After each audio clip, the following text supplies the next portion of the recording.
Hello, boys, girls, cats, and squirrels. So, you already read the title, and y'all know what this video is. So anyone who's been following my channel for a while knows that relatively recently, especially the past year, I do a lot of FNaF content on my channel, so I figured it was only appropriate to, before the new year turns over, to do sort of like a FNaF recap video for this year, especially because, at least for me personally, once the new year turns over, I'm gonna be turning over a new leaf and try to focus more on content that's, shall we say, a little more appropriate for my channel name. But with that being said, since I've done a lot of FNaF content, especially for like the past couple years, I want to do a recap before I decide to do all that. So let's get started with some game, stuff. So let's get the smaller one out of the way first. FNaF AR, the mobile game, is basically just completely abandoned, which has left room for a little dev team to make their own mod for it, Forsaken AR, and needless to say, they're doing a much better job. For people that started in like June this year, they've already released like 6 characters, and a 7th one is just around the corner. But as much as I want to promote them, they're not like official FNaF content, so I don't want to dwell on them too much. So let's get into the big cookies here. This year we got a reveal for a DLC for Security Breach. It's called Ruin, and apparently it's going to be coming out in 2023, and it's going to be free. Now, of course, there was also the interview with Steelwool, which has revealed quite a few things. First off, there's been a great increase in the production team. A lot of more people on the team getting their hands on it, so and of course they also definitely tried to emphasize that Ruin is going to be a completely different sort of feeling. It's definitely going to be very scary. Their main inspirations are the daycare segment and the Endo warehouse. 2 moments in the game that I feel are genuinely scary, or at the very least you have to admit heart-racing, and I think it's great that they're using what works for a much darker toned DLC adventure where there's no lights and you're probably not going to be safe at any point. And then of course they also dropped a certain bombshell in that there's a hidden Easter egg in Security Breach that still no one has found, despite the fact that the game has now officially been out for over a year. And then to go even further, another thing mentioned in that interview is the possibility of a sort of a FNaF Origins game centered around the Fredbear era. The idea that we might actually finally be getting a Fredbear game is definitely something I feel people should really be thinking about. But as for what's coming soon, the Ruin DLC, we have to think about, possibilities for what's gonna come. People have suspicions like, oh, are we gonna see the daycare attendants Eclipse form from the glitchy minigame in their room? A lot of people probably remember that Security Breach had a Halloween sale this year, and there was a new banner made for it, and while a lot of people were quick to say, oh, it's just Steelwool trying to be too cool for, trying too hard to be cool for their sale, I personally see it as, given the fact that we got a fully rendered Shattered Freddy, I think it's possible that, it's sort of like a hint that Freddy's probably not going to be in the best shape during the DLC. But, all these are things that will be answered in due time, so it's no use arguing about who's right or wrong. But of course, that's just the main games. The fanverse also has some things going on.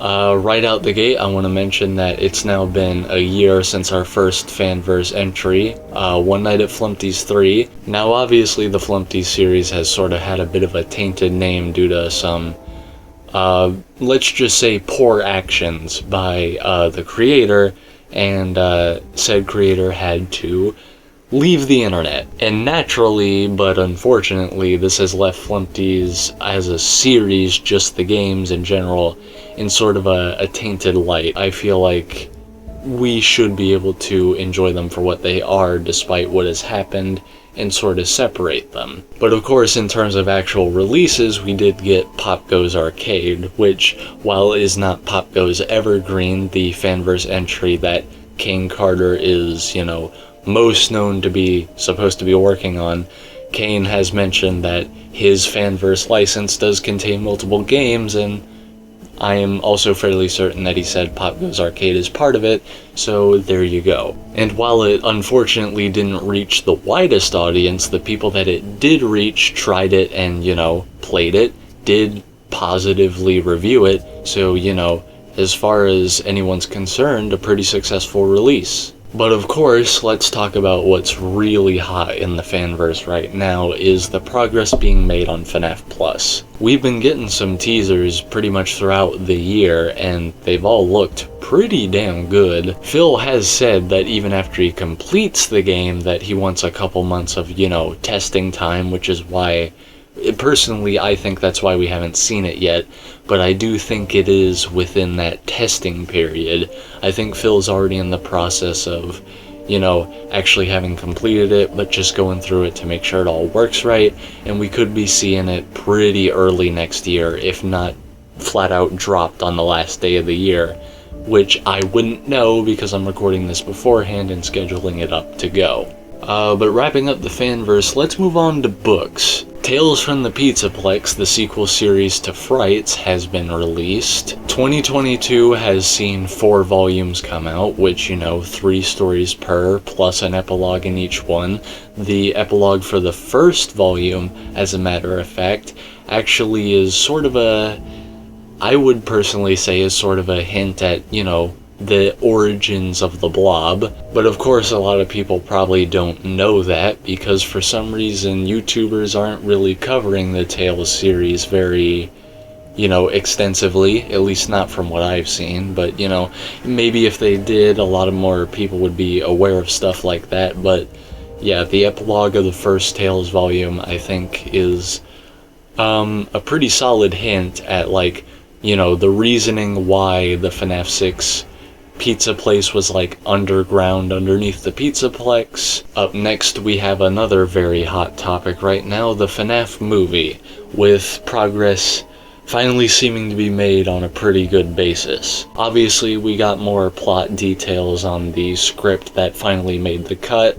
We got stuff like a general premise and names of characters, strange names for characters like Abby instead of Elizabeth, and the presence of a Vanessa, a character who exists decades after, FNaF 1 takes place, which is what the first movie is supposed to be about. But of course, people like me and my friends who have a bit of knowledge in movie production processes are aware of the possibility that these could just be fake code names. They get misled to really what's going to be happening. Of course, die-hard FNaF fans are probably going to be a bit more of the wiser of, what they're trying to hide, but you also have to keep in mind that one of the scripts did get thrown out because only die-hard fans would get it. Scott wants the movie to be friendly to new and veteran alike, so yeah. And then, of course, how could we not talk about stuff like director reveal, cast reveals, we know who's working on the animatronic effects, and given the legacy that the FNaF movie kind of has, this is all really great. Things seem to be working at a pretty damn decent pace now, but I think that's kind of where I want to wrap it up. Obviously, there's probably a lot of things that I've skimmed over, didn't mention, forgot, and obviously I didn't really spend too long on each topic here, kind of hopped every couple minutes or so, but I just wanted to make a quick, simple, but still sorta researched recap of, this year for FNaF, because like I said, for the past couple years I've been really leaning into doing FNaF content a lot, something that, you know, outside of a couple things like the sequel to something about in probably like one more theory video just before Ruin comes out, I'm probably gonna try and start leaning away from doing so much, and probably gonna try and lean more into stuff more appropriate for my channel name and just variety stuff in general. So this is sort of like a bow on all that nonsense. So, you know, if you've been sticking around with me for the FNaF content and you're a little bummed to hear that I'm probably gonna try and move away from it a little more, I'm sorry about that, but I do appreciate the time that you were here for, and yeah, just thank you. But yeah, I think that's gonna be it from me, so thanks for stopping by, and I hope to see you guys next year with some a bit more fresh content, and yeah, bye everyone.